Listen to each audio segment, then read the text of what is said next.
Hey Houston, it's Mary Scally with Simple-elegance, and we are back from a hiatus of our podcast for several weeks. We have not been on the air, but we are so excited to have Mazie today here from Houston Real Producers Magazine. And I just want to welcome Mazie to us, and welcome. So Happy fun to to have be you here. Awesome. So Mazie, on Around H-Town with Simple-elegance, we kind of talk about our lives and like what brought us to the place that we are. And everybody has a journey, everybody has a story. Tell us your journey of how you got to here today with Houston Real Producers. And I know it started a long time ago. Yeah. Do I have to clap to turn this on? Okay. So I'm a nutritionist, and I'm a mom, a single mom. Well, single-ish. Now I've got an amazing boyfriend, but at the time I was looking to just fill time. And so I was in my nutrition.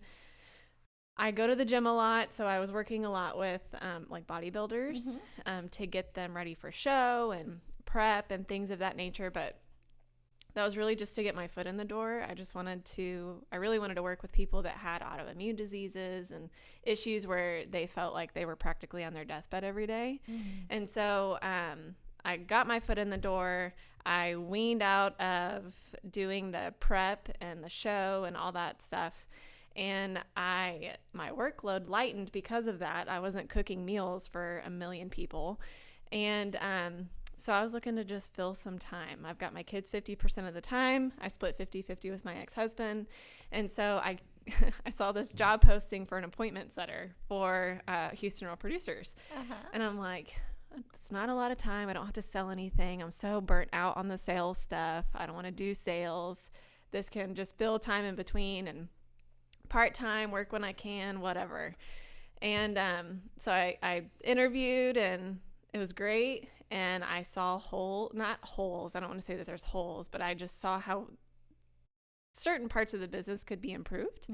And so I'm like, hey, Taylor, I think we could do this, and it could work a little bit more smooth. And he's like, okay, like, what do we have to lose? And so we would implement it, and then it would go smoother. And I'm like, oh, hey, I think we should do this instead. And he's like, okay. So then eventually it moved from appointment setter to business development executive to here recently, the vice president. And I'm like, the vice president and he's like, let's just do the whole thing. I'm like, the whole thing. I'm barely vice president of my life, much less Houston Real Producers.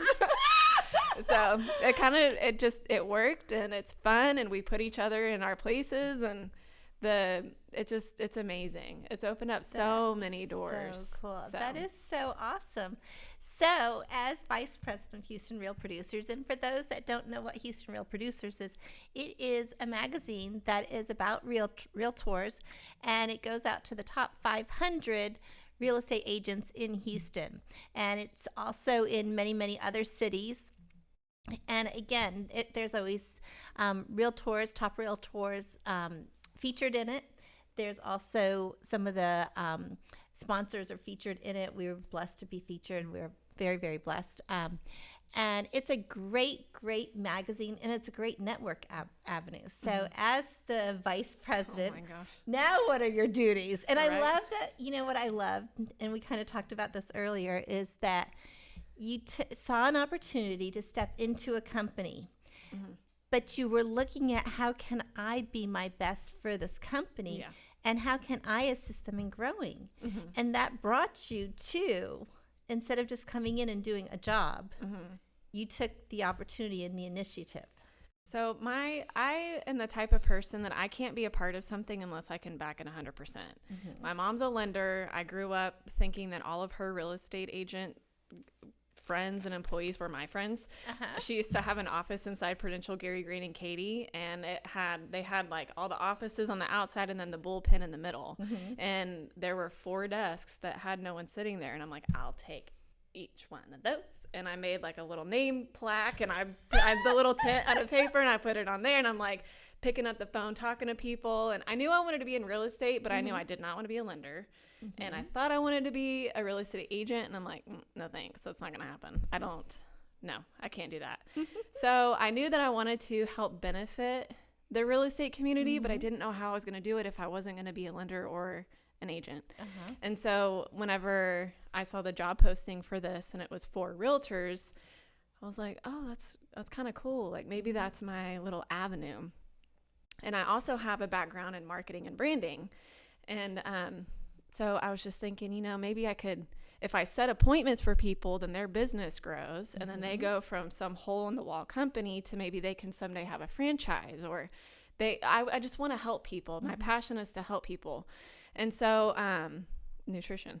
And so, exactly. Yeah. Like eat right. Yeah. And so, whenever this position came, I was just thinking like, I'm just going to book a bunch of appointments and fill time, and great, their business will grow, and Houston Real Producers will be great. And I check mark, I got my day done.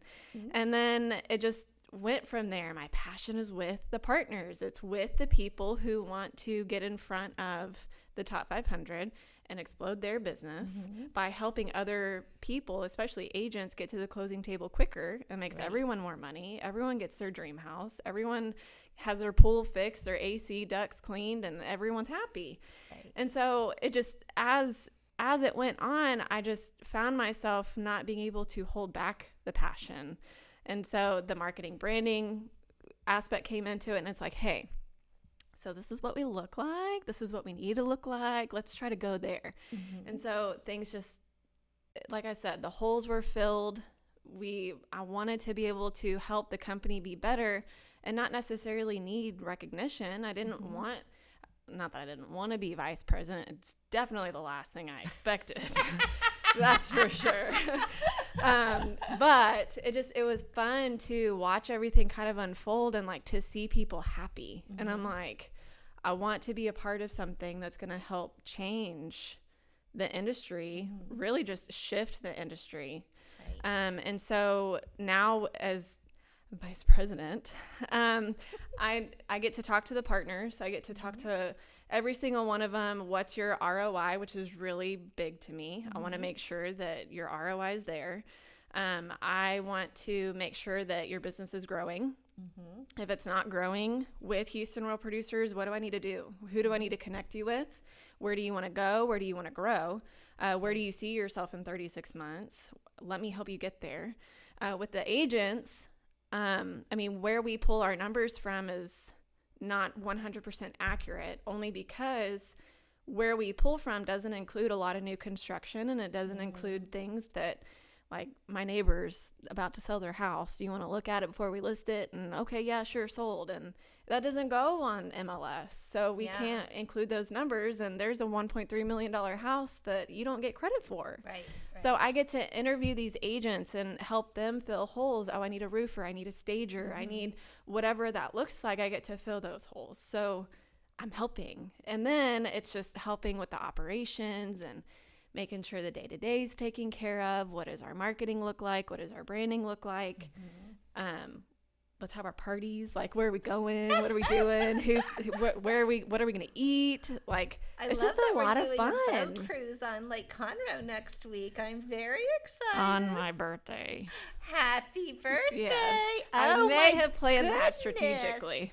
Which means that I kind of think maybe we need to do something strategic. We're looking at bringing on a new person that has a fun little co-business on the side that we could do maybe something a little fun. Well, we will have to do a little side conversation, Mr. Tom, on this, but we are very excited about the Conroe boat. And I'm so excited that the boat cruise is back on, because they had a rough year, I'm assuming, this past year. Yes. We live on the lake, and we just saw the boat. We saw the boat maybe out twice last year. Yeah. Now that the world is opening up again, it's almost like everyone is like, what party can we have and when? And how soon and how quick and how fast and how cheap? Like, what can we do and how many can we do at one time? So everyone's excited to get back. I'm excited to get back and see full faces, not half faces. So, yeah, we're excited. That's exciting. So, just as we talked, COVID. When did you start with Houston Real Producers? December. In December. Okay, so basically they had gotten through, and I know that Taylor switched from having in-persons to having the wonderful Zoom. Yeah.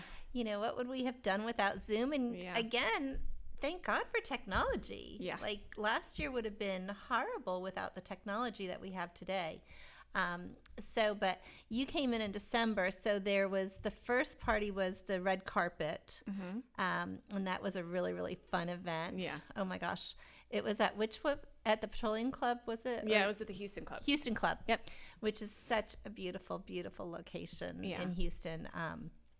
And then you've gone back to having master classes in person. Yes, we had our first one a couple weeks ago in And person. Explain what a master class is. So master class is honestly value in 2 hours that a CE class, yes, it's going to help, but this is truly learning from the best of the best. So we pick 4 to 6 panelists who are top producers. I really like to shoot. We're open to the top 500. I really like to shoot for 200 and above, and based off of annual volume. And so they just spend time like just sitting there and being real and raw and talking about what works, what doesn't work, what's benefited them, how they've gotten through COVID. Some strategies that they use to help other agents. And honestly, it's like a mentorship without having to sign up to one specific person, which I love because you sit there and it's just so much added value. So our partners walk away from it. Like we have someone who does virtual staging, and she's like, okay, so let me take this and let me do coming soon strategies. And these are, how can we get out of iPhone pictures? Everyone does iPhone pictures because you put it on the market and it sells in 2 days, you're done. Right. But at the end of the day, it's okay, well, let me continue to add value to that. Exactly. So, but you learn from the best in the industry. It's the greater Houston area, which includes Galveston and League City. So, and all the way up to Huntsville. Right. So it's top notch by the top notch. And that's one thing I will say, one of the things I hear from the real estate side is nobody wants to share their secrets. But they're very honest. I've sat through several of them, and they are honest. They do share. And I think it's so important when we can learn from one another. I know with home staging, I go almost every month to some kind of mastermind. But it's how do you find out how to do this? Or we've had to pivot a lot in 2020, 2021. What are we doing? Yes, houses are selling quickly. But are we still getting top dollar for them? Right. Or have we left money on the table? We need to make sure that we are partnering and working together. And, are there other opportunities that have opened up? Right. And if there are, well, what are, instead of taking 10 years to learn how to do this, how can I speed dial and get into it and learn it quickly and become an expert, but not having to do all the failures? Right. Somebody has already done this before me. How can I? And I would really recommend for realtors as you're starting out, get involved with the master classes. Yeah. Learn from the top and the best. Get to know them. Maybe even work as a part of their team. Yes. Become a part of the team so that you're not, again, trying to do it on your own, because it can be an island out there. But there's ways in real estate to become successful quickly. Right. Yeah. To me, success leaves clues. And there's no sense in trying to reinvent the wheel if the wheel's already rolling. So just follow the leader. And I know that some of us A-type people, I put this on LinkedIn the other day, like I know us A-type people are like, listen, I was the leader. Like I get that. That's cool. And yes, you're coming into this, but follow the leader. Success leaves clues. And then once you have your success following the leader, then be your own leader. Right. Because people are going to follow you too. Everyone has their own way of doing things. Yeah. And actually in partnership, you get there much, much faster than trying to do it all yourself. Yep. So, and again, that's what comes back to Houston Real Producers. You guys want a partner. Yeah. I remember when Taylor, when he first came here with the magazine, and he came to see me, I think 3 or 4 years in a row. That doesn't surprise me. And I'm like, oh, it's you again. Yeah. That's that Cutco background. Like, oh, okay, Taylor. And then finally he's like, are you going to sign me? Yeah.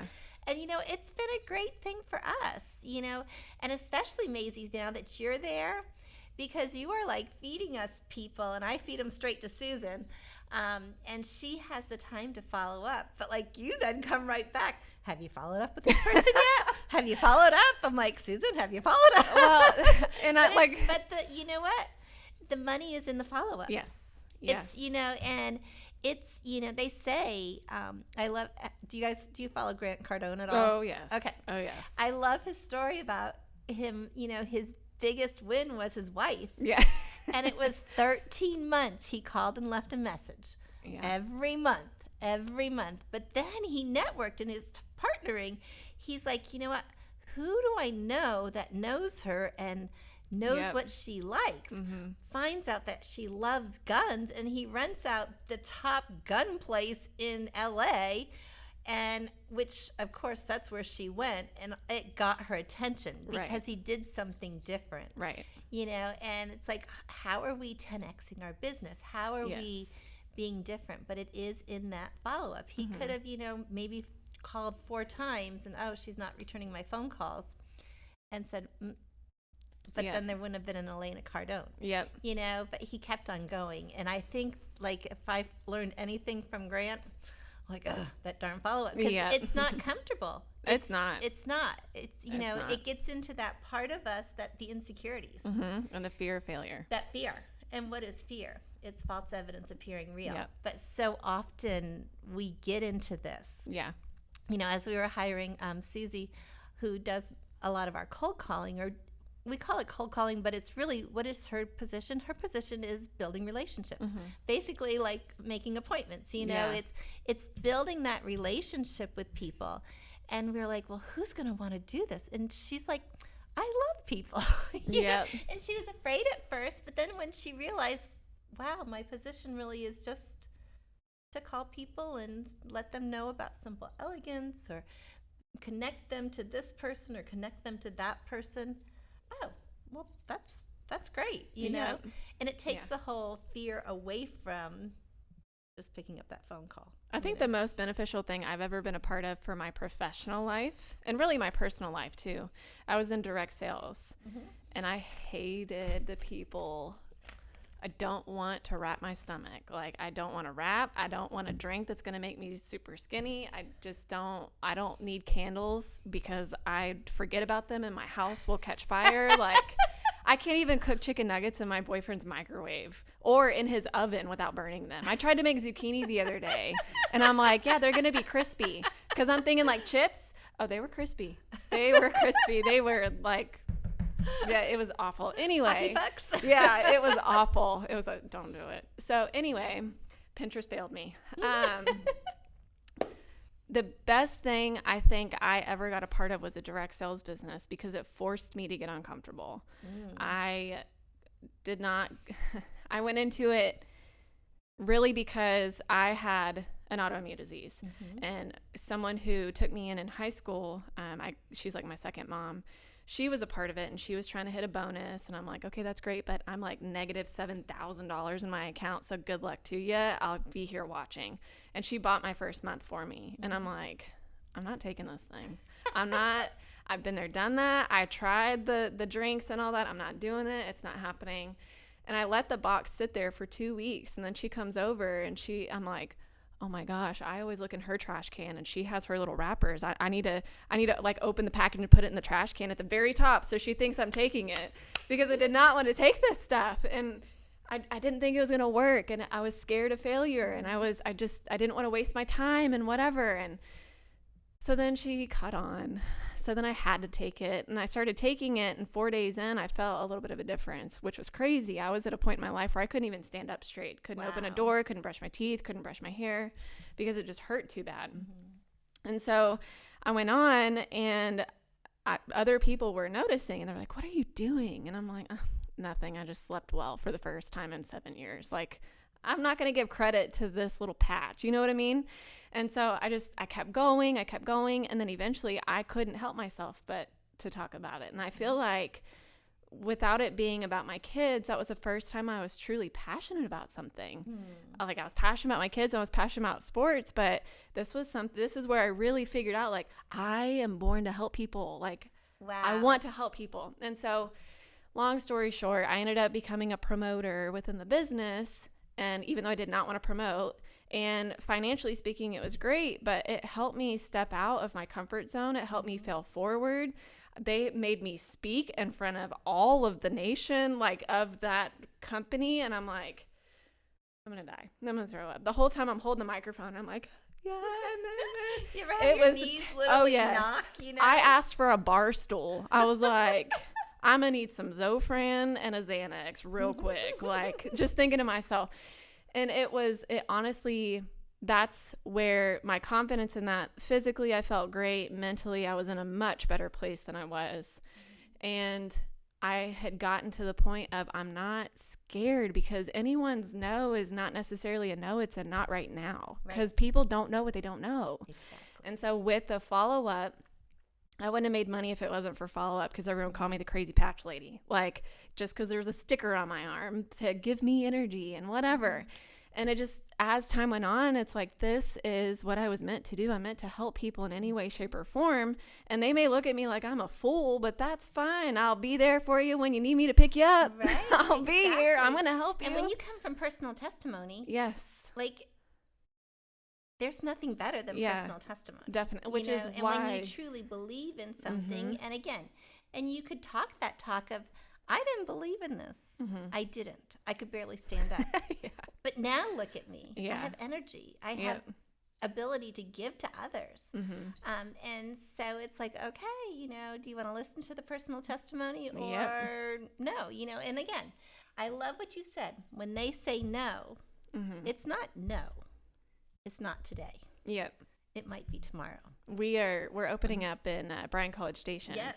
And so I called this one guy to set an appointment, and he was like, yeah, okay, yeah, call me next week. So then I get on LinkedIn, and I'm looking for all the other top lenders there, and there was one guy in particular that you send the link, the message, I think it'll be mutually beneficial. I hate that, but I sent it, and he responded back to me, not sure what you qualify as mutually beneficial, but okay, or something like that. It was so rude, and I'm like, I'm gonna get this man, and he's gonna be a partner. Like, this is gonna happen. Challenge taken. Yes, this was in December. I kid you not. He just signed the contract last week, Thursday. And so as he was sitting there, thank you. That was my first time to meet him in person. Taylor had met him, and I walk in, and I looked at him, and I was like, oh, I remember you. He goes, nope, don't think we've met. Just that stone wall, just, I hate people like that. But it's fun because it's a challenge. And it's like, I cannot wait to tear down your exterior, that I am all that is man. Watch this. And so we sit there, and I'm giving him a hard time talking about, hey, I just want to make this clear that now you see how this was mutually beneficial. And he's like, not only did it become mutually beneficial, but you gave me your card, buddy. And so we just joke with each other now. And it's like, if I would have been the me 4 years ago, I would have been like, he's right, it's never going to be mutually beneficial. Know? So it just, I took the opportunity to be able to fail forward, and I didn't fail. I went forward, and here we are. And I took his money. No, I'm just kidding. I didn't take his money, but he's a partner. You did take his money. I did take his money. That's okay. Yes. But he will get benefit out of the relationship. Yeah, and that's why they signed. What it is, it's a relationship builder, and so that's where you have to look at, is it worth it? Yeah, if you're going to put me in front of people that I need to meet, and I don't know who they are, but it's about who you know and how you know them and who can connect me to those people. Yeah, like Nathan Bradford, one of our roofers, the other day, he was like, thank you. He was my very first appointment to make. He was my very first close back in December or January, and he's like, the ROI is insane. He wants to be a sponsor for one of our next events. He's like, I'm just killing it and living life and super happy. Thank you. Like, I want to benefit y'all 10 times more now. I love it. I love it. You got to love the trades. Yeah. One of the things actually, Mike Rowe spoke at Grant Cardone's 10X, but he also spoke at the International Builders Conference. And he's like, we're not giving enough to the trades. We've gone into this whole thing about everybody needs higher education. Yeah. And I'm like, we were at a party a couple weeks ago at our custom builder's home. And I said, Jim, to my husband, I said, before we go to their house, which is gorgeous, let's just take a right here, and I'm going to show you their roofer's home, Right? their stucco person's home. And I'm like, he's like, OMG. I'm like, trades make good money. Yes. And if you're looking for a job, the jobs are in the trades right now. Oh, for sure. And I mean, when you have a specific thing, home building you can't find enough people to do the homes here. So it is a great place. We need to bring back home economics. We need to bring shop back into middle school and high school.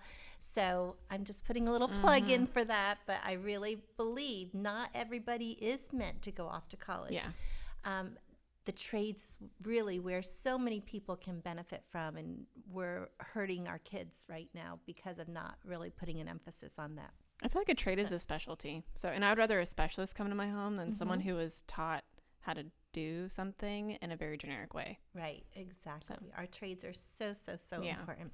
So, just kind of going outside of our box, what was the best advice you were ever given?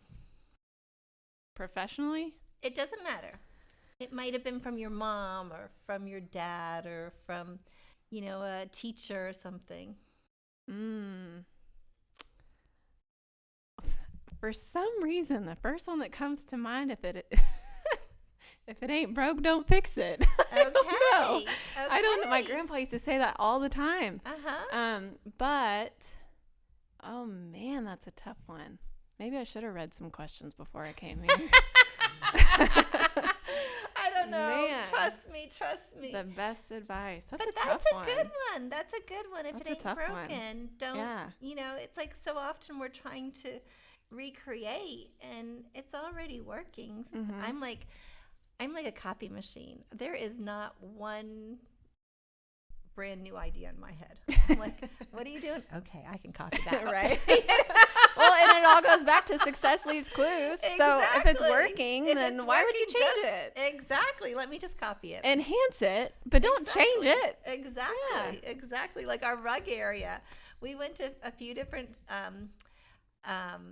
other staging companies in the area that we're very good friends with. And it used to be the nail in our, side. It was like, these giant rugs, where do we put them? How do we do them? And we went back around and we're like, look at what you guys are doing. And so we just enhanced what they had taught us. But I'm like, now our rug area is no longer the nail in our side or whatever the quote is, because I'm horrible with quotes and I will... Thorn in your side. Thank you, thorn in my side. I will massacre anything. There is a Facebook page, Maryisms, and it is Maryisms. It's hysterical. I always joke because Taylor has Taylorisms. Oh yeah, he talks Siri all the time, and I'm like, the whole team is like, Mazie. I'm like, I got it. Just give me a second. I'll translate. Exactly. Was there ever a time in your life that you failed, but that ended up being the best success story? Because so often, it's like we're so afraid of failure, but it's like, okay, Edison, how many times did he fail making the light bulb? I think it was like 90 times. WD-40. I was just about to say WD-40. WD-40, 39 times failed. Why is it WD-40? Because the 40 worked, you know? And success really comes out of failure. Nobody's perfect. So honestly, and this is getting super personal, my marriage. Like that was the biggest failure that brought so much success, professionally speaking, personally speaking. I know that I'm a Christian and I know that God doesn't like divorce. That was the best failure I could have ever asked for. I got my kids out of it. I went into my marriage because I wanted kids. I wanted a family. I wanted to give my kids something that I don't really feel like I had. And from that, I have a stronger bond and appreciation, one for single moms, but mainly my kids. I met my boyfriend and I gained a bonus daughter from that. I've mentally and physically am just in a much better place now. So I would say that's my best failure. That's for sure. Awesome. That is awesome. And you know what? God loves us. And he will take, there's that whole story or the whole verse of he takes the ugly in us and makes it beautiful, and it's like you can't outgive, you can't outlove God because he's already seen us in perfection. He doesn't see us in what we see ourselves. Right. If we could just see ourselves as God sees us, oh my gosh. The world would be a way better place. It would be. I feel like social media would be a little less promiscuous too. Exactly. What is it that you love about Houston? I was talking to my boyfriend about this morning. Honestly, I wouldn't even be in Houston if it wasn't for my mom. So my mom moved from West Texas to Houston because she wanted to get the what out of West Texas. I can and understand. To me, I would go back to West Texas in a heartbeat. Really? Absolutely. Absolutely. But one thing I love about Houston, we're eclectic. We're very eclectic. You go 20 minutes this way and it's a concrete jungle. You go 20 minutes this way and you've got people in Wranglers and cowboy boots with cow poop on their boots. Like, and then you go 20 minutes the opposite way and you're at the beach where I apparently thought I was going today. And it's different. And you go to one restaurant, but then you go to the next one. They're very different. The vibes are different. The people are different. We're just so eclectic and we all have something to offer, I feel. Right. Yeah. Well, and as you said, eclectic, and we have people are coming, people are going. It's so international here, and it's so welcoming. Because everybody is I don't know. There are very few people that are from Houston. Yeah. I mean, our office. Is there anybody? I don't think anybody is from Houston. There's a whole bunch of Bostonians here. Oh, wow. But we're all from all over. But it's like. It's a family, and I love that, how Houston just welcomes everybody. I was petrified. I was like, what are we moving from Cape Cod to Houston for? I'm like, really? And you know what? Thank God. I've had friends from Cape Cod say, how did you raise your son to be the person he is? I'm like, we moved to Texas. Texas is just, it's wonderful. And if you're a Christian or not a Christian, it's welcome here, and the foundations are here, of raising people to be great people. So it's awesome. I also feel like people here, and I say really just in Texas, not necessarily just Houston, but I feel like people here understand the concept of it takes a village, because it does. Right. My kids would be so screwed up if I didn't have my village. And just like with Houston Real Producers, like it takes a village, and I'm so happy to be a part of y'all's village and our roofers village and the agents village. I love our little village. Yeah. A village is a good place. Yeah, definitely. So it's a safe space. It's a safe space. So what have we not talked about that people need to know about Houston Real Producers? Oh man. Yes, we're a magazine. That's really just a ticket in.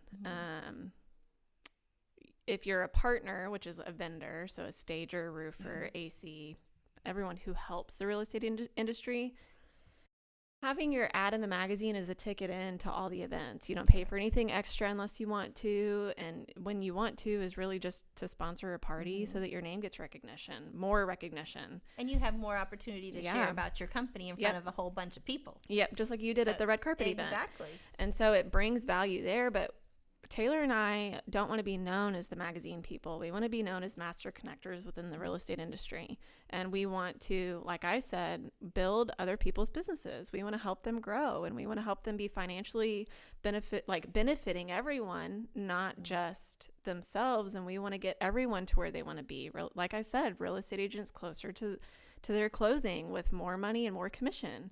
We want to help. Yes, and quicker, so much quicker. Everything is so quick now. And we want to help all of our partners grow their business and better their trade.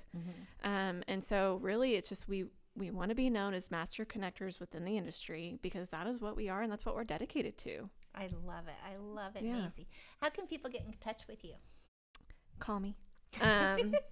You go to HoustonRealProducers.com, and there's a little questionnaire type deal or a contact that you can go to. You can fill that out. That goes to us. You'll likely get a call from me. Or you can call me or email me. My name is really hard, so just call me, 832-418-3747, or you can text me.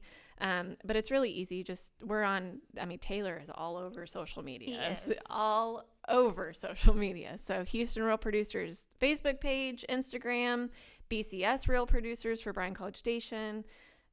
Google Taylor Waidhofer and you'll find it. And Waidhofer is spelled Waidhofer. Yep. Okay. Yep. And it's Taylor. Yes. So anyway, awesome, Mazie. Mazie, thank you so much for Absolutely. joining. This has been so I had much fun. We are Simple-elegance, and if you need any assistance with home staging, professional home staging, or interior decorating here in the Houston area, we are here to serve you. 877-458-8254. Have a great day. Bye.